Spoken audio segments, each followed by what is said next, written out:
Eletromagnetismo. A vida no campo.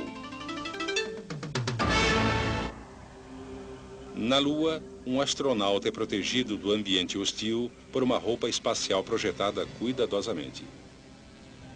Ele não precisa se preocupar com o vácuo no espaço ou com as temperaturas extremas da Lua. Mas existe outra ameaça invisível que poderia lhe causar danos: a exposição à radiação de partículas carregadas que fluem para o espaço partindo do Sol. Chamamos esse fluxo de matéria contínuo de vento solar. E uma roupa espacial não protege adequadamente de surtos extraordinários no número de partículas. Há mais que 3.000 anos, astrônomos chineses observaram pontos escuros na superfície do Sol. Hoje sabemos que esses pontos são de fato zonas de intensa atividade magnética. Manchas solares como esta geram outras atividades solares como labaredas e protuberâncias, penachos escaldantes de gás brilhante que às vezes chegam a mais de 150.000 quilômetros acima da superfície do Sol, ou 12 vezes o diâmetro da Terra. Cada erupção solar maciça impele um surto adicional de partículas carregadas para o espaço. Como partículas individuais levam até 2 dias para alcançar a Terra, um aumento no número de manchas e labaredas solares serve de sinal para os cientistas de que o vento solar vai se intensificar, tornando-se uma torrente de radiação mortal em nossa direção. Felizmente para toda a vida na Terra, o campo magnético que envolve nosso planeta nos protege desse perigo. Como? Lembre-se que um condutor levando cargas em movimento dentro de um campo magnético experimenta uma força que é perpendicular tanto ao campo quanto ao movimento das cargas. Essa força também estará presente esteja a carga se movimentando através de um condutor metálico ou livremente no espaço. Cada partícula carregada em movimento tem seu próprio campo magnético. O campo circular de uma partícula negativa é nesse sentido, fazendo com que os dois campos se reforcem aqui. O princípio do motor diz que essa repulsão empurra a partícula negativa para a esquerda. Entretanto, o vento solar consiste de partículas carregadas, tanto negativamente como positivamente, e seus campos magnéticos têm sentidos opostos. As partículas positivas defletem para o outro lado.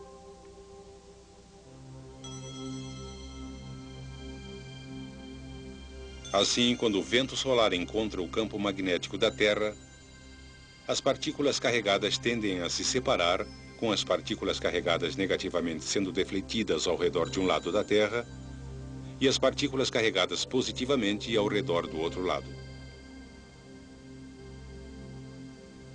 O resultado é que a maioria das partículas é defletida e nunca chega até a superfície.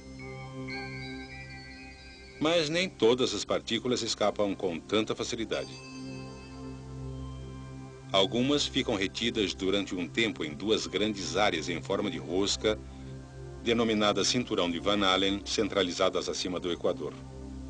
O cinturão interno se estende de 1.000 a 5.000 quilômetros acima da superfície, enquanto o cinturão externo se estende de 15 a 25.000 quilômetros. Ocasionalmente, partículas desses cinturões conseguem infiltrar-se na atmosfera e são dirigidas para os polos norte e sul pelo campo magnético da Terra.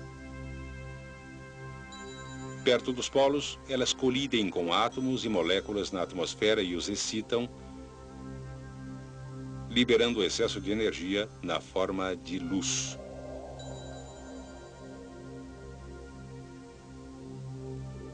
No norte, a luz pálida resultante é denominada aurora boreal ou luzes do norte. No sul, ela é chamada aurora austral. É interessante que cada vez que se vêem luzes do norte, elas também aparecem no sul. Às vezes, essas aparições são bastante espetaculares, uma prova visual de que ocorreu uma rajada de vento solar. Essas rajadas, que são consequência de manchas solares e outras atividades do Sol, ocorrem em ciclos. Diz uma teoria que, durante períodos de atividade solar muito pequena, as geleiras avançam e a sobrevivência de plantas e animais fica ameaçada. Mas, em seguida, com o retorno de grande atividade solar, as geleiras regridem e a vida floresce em clima mais favorável.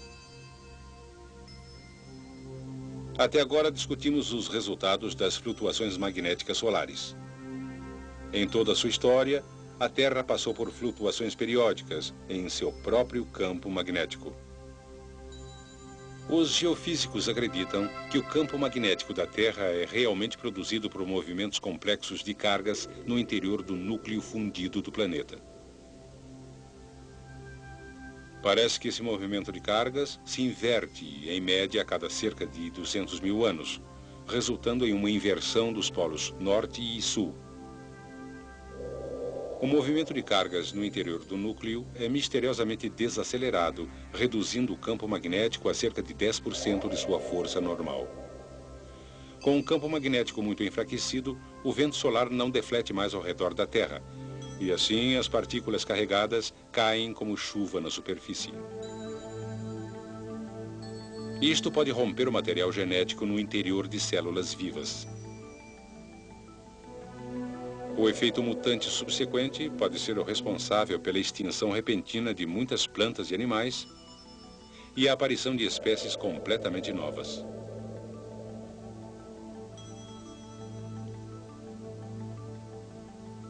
Então, o campo magnético enfraquecido se perde e retorna à máxima intensidade. Algumas poucas espécies realmente se desenvolveram com a capacidade extraordinária de tirar partido do campo magnético da Terra. Por exemplo, usam o Sol para a navegação. A facilidade com que elas viajam em dias em que o Sol não aparece é menos conhecida. Entretanto, experiências em que pombas receberam protetores de orelhas contendo minúsculos ímãs mostraram que em dias nublados, quando não podiam depender do Sol para a navegação, elas logo se desorientaram. Quando os protetores foram retirados, essas mesmas aves logo se recuperaram e facilmente chegaram ao seu destino. O material magnético no cérebro da pomba permite de alguma forma que ela voe como se tivesse uma bússola na cabeça. Alguns micro-organismos também têm essa capacidade fascinante. Certos tipos de bactérias da lama, que vivem longe do Equador, aprenderam a usar o campo magnético inclinado da Terra para determinar o sentido ascendente e descendente. Na Austrália, o sentido do campo é inclinado para cima, e assim as bactérias se movem contra o campo ao se dirigir mais para o fundo da Terra, procurando umidade. Quando essas bactérias são trazidas para o hemisfério norte, elas são enganadas pela inversão do sentido do campo magnético e se movem para cima, não para baixo.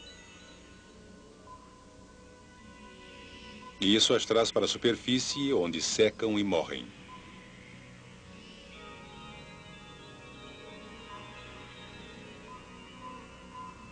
Foi a presença de um campo magnético que ajudou a Terra a se tornar um planeta agradável para seres humanos e outros organismos.